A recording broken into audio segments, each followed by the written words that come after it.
فراز میں کہتی ہوں ہمیں ان کے مسئلے میں نہیں پڑنا چاہیے، یہ نہ ہو کہ کل کو یہ معاملہ ہمارے گلے پڑ جائے۔ جمیل نے اپنے شوہر کو سمجھانے کی کوشش کی مگر فراز نے سختی سے اس کی طرف دیکھا۔ تم چاہتی کیا ہو جمیل؟ کیا میں اپنے کزن سلمان کو اس مشکل وقت میں اکیلا چھوڑ دوں؟ تم جانتی ہو اس نے میرے اوپر کتنے احسان کیے ہیں۔ اگر وہ اس وقت میری سفارش نہ کرتا تو آج میں اس مقام پر نہ ہوتا جہاں میں ہوں۔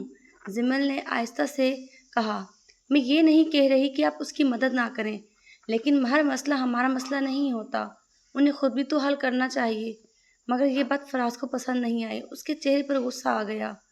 مجھے تم سے یہ امید نہیں تھی جمیل، تم اتنی خود غرض کیسے ہو سکتی ہو؟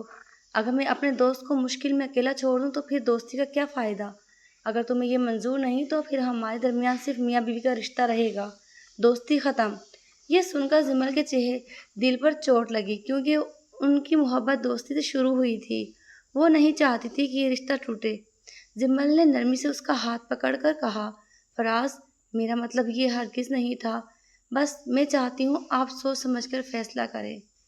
مگر فراز غصے میں اس کا ہاتھ جھٹک کر کمرے سے باہر چلا گیا۔ جمیل وہیں کھڑی رہ گئی اور اس کی آنکھوں میں آنسو آ گئے۔ اسی وقت سلمان کے گھر میں بھی طوفان کھڑا تھا۔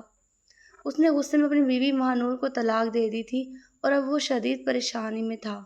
اس کا گھر ٹوٹ چکا تھا مگر وہ اسے دوبارہ جوڑنا چاہتا تھا، مگر حالات بگڑ چکے تھے۔ جمیل پورا دن اسی سوچ میں رہی۔ شام کو وہ کچن میں کھڑی کھانا بنا رہی تھی مگر اس کا ذہن بار بار انہی باتوں میں الجھا ہوا تھا۔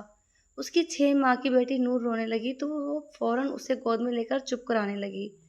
جمیل تھک چکی تھی مگر ماں ہونے کی وجہ سے خود کو سنبھال رہی تھی۔ اس کے دل میں بار بار یہی سوال آ رہا تھا کہ آخر یہ سب صحیح ہے یا غلط۔ اسے کسی سے مشورہ لینے کی ضرورت محسوس ہوئی اور اس نے اپنی قریبی دوست امارہ کو یاد کیا جو دینی علم رکھتی تھی۔ وہ اکثر مشکل وقت میں جمیل کو صحیح راستہ بتاتی تھی۔ جمیل نے سوچا کہ اسے امارہ سے بات کرنی چاہیے، مگر ابھی وقت نہیں تھا کیونکہ گھر کے بہت سے کام اور بچے کی ذمہ داری بھی تھی۔ وہ جلدی جلدی کام مکمل کرنے لگی مگر اس کا ذہن پرسکون نہیں تھا۔ رات کو جب فراز گھر آیا تو اس کے چہرے پر سختی اور پریشانی تھی۔ اس نے جمیل کے سلام کا جواب بھی ٹھیک سے نہیں دیا۔ جمیل کو اندر سے بہت دکھ ہوا مگر وہ خاموش رہی۔ اس نے امارہ کو فون کرنے کی کوشش کی مگر اس کی کال نہیں لگی۔ جمیل کی پریشانی بڑھتی جا رہی تھی۔ اسے محسوس ہو رہا تھا کہ آنے والے دن آسان نہیں ہوں گے۔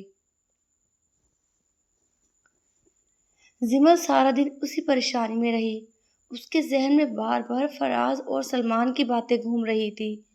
وہ سمجھ نہیں پا رہی تھی کہ آخر صحیح کیا ہے اور غلط کیا ہے۔ شام کے قریب اس نے فیصلہ کیا کہ وہ اپنی دوست امارہ سے ضرور بات کرے گی۔ امارہ اس کی قریبی سہیلی تھی جو دینی علم رکھتی تھی اور ہر مشکل کام میں اسے سمجھاتی تھی۔ جمیل نے نور کو تیار کیا اور اس کے ساتھ امارہ کے گھر کی طرف چل پڑی۔ راستے بھر وہ سوچتی رہی کہ اگر امارہ نے بھی یہی کہا جو اس کا دل کہہ رہا ہے تو وہ کیا کرے گی۔ امارہ کا گھر زیادہ دور نہیں تھا۔ جمیل جب وہاں پہنچی تو امارہ بستر پر لیٹی ہوئی تھی۔ اس کا چہرہ پیلا پڑا ہوا تھا اور جسم کمزور لگ رہا تھا۔ جمیل اسے دیکھ کر گھبرا گئی۔ امارہ، تم ٹھیک تو ہو؟ تمہاری طبیعت بہت خراب لگ رہی ہے۔ امارہ نے آہستہ سے مسکرا کر کہا، بس کچھ دنوں سے بخار ہے، ٹھیک ہو جاؤں گی۔ جمیل نے اس کے لیے پانی لیا اور اس کے قریب بیٹھ گئی۔ پھر اس نے گہری سانس لے کر کہا، امارہ، مجھے تم سے بہت ضروری بات کرنی ہے۔ میں بہت بڑے مسئلے میں پھنس گئی ہوں۔ امارہ نے نرمی سے اس کا ہاتھ تھام کر کہا، جمیل، تم بتاؤ کیا بات ہے، میں سن رہی ہوں۔ پھر جمیل نے ایک ایک بات کھول کر بتائی کہ کس طرح سلمان نے طلاق دی، فراز اپنے دوست کی مدد کرنا چاہتا ہے اور بات یہاں تک پہنچ گئی ہے کہ نکاح اور ایک ایسے مسئلے کی طرف جا رہی ہے جسے وہ خود بھی سمجھ نہیں پا رہی۔ جیسے ہی جمیل نے حلالے کا ذکر کیا، امارہ فوراً سنجیدہ ہو گئی۔ اس نے تھوڑا سخت لہجے میں کہا، جمیل، یہ بہت غلط بات ہے۔ تمہیں کس نے یہ سمجھایا کہ ایسا اسلام میں جائز ہے؟ یہ لوگوں نے اپنی طرف سے بنایا ہوا ہے طریقہ ہے۔ اسلام میں طلاق کا ایک واضح طریقہ ہے مگر اس طرح کسی عورت کو نکاح میں لا کر پھر طلاق دینا اور اسے دوبارہ پہلے شوہر کے لیے حلال کرنا، یہ سراسر غلط ہے۔ جمیل خاموشی سے سنتی رہی۔ امارہ نے مزید کہا، دیکھو جمیل، یہ ایک نازک معاملہ ہے۔ تمہارے شوہر کو بالکل ایسا نہیں کرنا چاہیے۔ انہیں سوچنا چاہیے کہ وہ جذبات میں آ کر کسی اور کی زندگی کے ساتھ کھیل تو نہیں رہے؟ اگر سلمان نے غصے میں اپنی بیوی کو طلاق دی ہے تو اب اس کا حل یہ نہیں کہ کوئی مرد اس سے وقتی نکاح کرے۔ جمل کی آنکھوں میں نمی آ گئی۔ اسے لگا جیسے اس کے اندر کا بوجھ کچھ کم ہو رہا ہو، مگر ساتھ ہی خوف بڑھ رہا تھا کہ فراز یہ بات نہیں مانے گا۔ امارا نے اسے سمجھاتے ہوئے کہا، تم اپنے شوہر سے نرمی سے بات کرو، انہیں سمجھاؤ کہ وہ اس راستے پر نہ جائیں، کیونکہ اس کے بعد بہت بڑی مشکلات پیدا ہو سکتی ہے۔ جمل نے آہستہ سے سر ہلایا، مگر اس کے دل میں اب بھی بے یقینی تھی۔ کچھ دیر وہ امارا کے پاس بیٹھی رہی، پھر نور کو اٹھا کر واپس گھر آ گئی۔ گھر آ کر اس نے دیکھا کہ فراز ابھی تک نہیں آیا تھا۔ شام گزر رہی تھی، مگر اس کا انتظار بڑھتا ہی جا رہا تھا۔ وہ کچن میں گئی اور کھانا بنانے لگی، مگر اس کا دل کہیں نہیں لگ رہا تھا۔ بار بار اس کے ذہن میں امارا کی باتیں گونج رہی تھی۔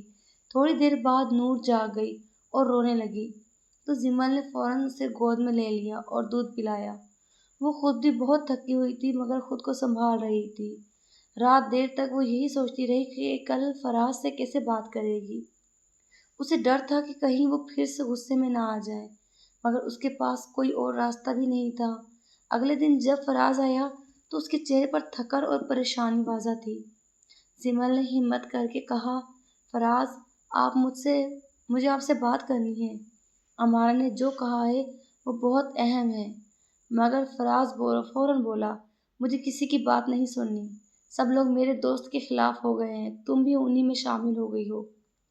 جمل خاموش ہو گئی، مگر اس کے دل میں وہ طوفان چل رہا تھا۔ وہ سمجھ رہی تھی کہ اب حالات قابو سے باہر ہوتے جا رہے ہیں۔ جمل پورا دن اسی کشمکش میں رہی۔ ایک طرف اس کے دل میں امارا کی باتیں تھیں اور دوسری طرف فراز کا غصہ اور سلمان کی مجبوری۔ شام ہوتے ہی دروازے پر دستک ہوئی تو جمل کا دل زور سے دھڑکا۔ جیسے ہی دروازہ کھلا تو سامنے سلمان اور اس کی بیوی ماہنور کھڑے تھے۔ دونوں کے چہروں پر پریشانی اور تھکن اور آنسو صاف نظر آ رہے تھے۔ جمل ایک لمحے کو ساکت رہ گئی۔ ماہنور نے آگے بڑھ کر کانپتی آواز میں کہا، باجی پلیز ہماری مدد کر دے، ہم بہت بڑی مشکل میں ہیں۔ اگر آپ نے ہماری مدد نہ کی تو ہمارا گھر ہمیشہ کے لیے ٹوٹ جائے گا۔ جمل کچھ بول نہیں سکی۔ سلمان نے سر جھکا کر کہا، میں جانتا ہوں میں نے غلطی کی ہے، غصے میں سب کچھ برباد کر دیا، لیکن اب میں اپنا گھر واپس چاہتا ہوں۔ فراز بھی اسی وقت وہاں آ گیا۔ اس نے سلمان کو دیکھا تو اس کی آنکھوں میں امید آ گئی۔ اس نے فوراً جمل کی طرف دیکھا جسے اس کے فیصلے کا انتظار ہو۔ جمل کا دل تیزی سے دھڑک رہا تھا۔ اس نے ماہنور کو دیکھا جو روتے ہوئے اس کے سامنے ہاتھ جوڑ رہی تھی۔ باجی آپ ہماری زندگی بچا لیں، ہم نے بہت بڑی غلطی کی ہے، مگر اب ہم ٹھیک ہونا چاہتے ہیں۔ جمل کا دل پگھلنے لگا۔ وہ بار بار امارا کی باتیں یاد کر رہی تھی، مگر سامنے انسانی آنسو اسے کمزور کر رہے تھے۔ وہ خود کو سنبھال نہ سکی۔ اس نے ہلکی آواز میں کہا، ٹھیک ہے، اگر آپ سب یہی چاہتے ہیں تو میں اجازت دے دیتی ہوں۔ یہ سنتے ہی ماہنور پھوٹ پھوٹ کر رونے لگی اور سلمان کے چہرے پر وقتی سکون آ گیا۔ فراز نے شکر گزاری سے جمل کو دیکھا، مگر اس کی آنکھوں میں ایک عجیب سی بے چینی بھی تھی۔ اگلے دن نکاح کا بندوبست کیا گیا۔ گھر میں خاموشی اور عجیب سا بوجھ تھا۔ جمل خود وہاں بیٹھی تھی، اس کا دل اندر سے ٹوٹ رہا تھا، مگر وہ خاموش تھی۔ جب نکاح خواہ نے الفاظ پڑھنے شروع کیے تو جمل کے ہاتھ کانپ رہے تھے۔ فراز کے قبول ہے کہنے پر جمل کی آنکھ سے آنسو گر پڑا۔ وہ لمحہ اس کے دل پر پتھر کی طرح گرا۔ نکاح کے بعد سلمان اور ماہنور چلے گئے۔ گھر میں ایک عجیب سی خاموشی چھا گئی۔ کچھ دیر بعد فراز نے جمل سے کہا کہ وہ ماہنور کے ساتھ کچھ دن گزارے گا تاکہ سلمان کا مسئلہ حل ہو جائے۔